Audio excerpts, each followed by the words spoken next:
హల్లెలూయా. కాబట్టి గమనించండి ప్రియమైన దేవుని బిడ్డలారా, ఈ వాగ్దానపు కార్డులో ఉన్నటువంటి ఆ మాటని, వాగ్దానాన్ని ఇచ్చిన దేవుడు నెరవేర్చడానికి ఎవరైనా సమర్థుడు. దేవునికి స్తోత్రం, హల్లెలూయా. అయితే ఆయన సమర్థుడే గాని తీసుకున్నటువంటి మనం ఎందులో ఉంటామంటే, ఆ వాగ్దానం ఏదైతే తీసుకున్నామో ఆశీర్వాద వచనం పట్టుకొని దాని గురించే ప్రార్థన చేస్తాం కానీ ఆ ఆశీర్వాదము వెనకాల ఉన్న ఆ ఆజ్ఞ ఉందే, ఆజ్ఞని చదివి ఆ ఆజ్ఞ ఎవరికి వచ్చింది, ఎందుకు ఇచ్చారు, ఏం చేయమని చెప్పాడు, ఏం చేస్తే ఈ ఆశీర్వాదం వచ్చింది అని చెప్పాడు అనేది ఇవన్నీ తెలుసుకోం కానీ ఒక్కటే పట్టుకుంటాం. ఏం పట్టుకుంటాం? నిశ్చయముగా నేను నిన్ను ఆశీర్వదించుదును అనే మాట పట్టుకుంటాము.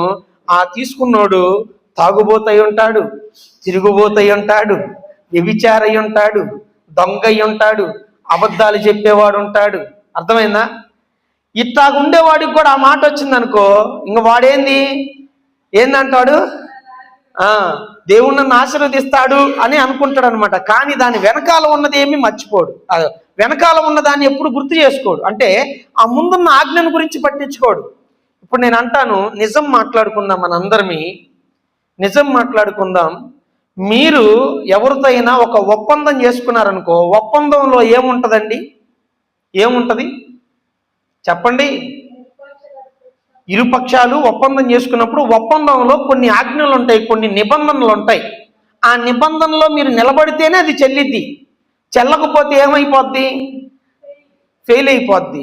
తీసుకెళ్ళిపోయి జైల్లో ఎవడో ఒకడు కేసుల్లో ఇరుక్కుంటాడు ఆడ. అర్థమైందా? అర్థమవుతుందా నేను చెప్పింది? అది ఒప్పందం, నిబంధన.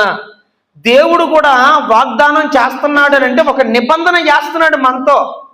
ఆ నిబంధనని దేవుడు ఎప్పుడు నెరవేరుస్తాడు అని అంటే, ఆ తీసుకున్న ఆ వాగ్దానములో, ఆ మాటలో, దేవుడి దగ్గర నుంచి మాట తీసుకుంటున్నాం కదా మనం ఇప్పుడు, ఈ మాటలో దాని వెనక ఉన్న ఆజ్ఞలో మనము నిలబడితేనే దాన్ని మనం పొందుకుంటాం.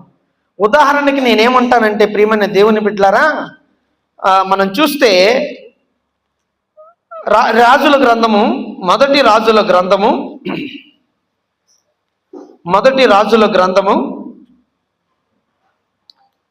8వ అధ్యాయము 24వ వచనాన్ని ఒకసారి ధ్యానం చేసుకుందాం.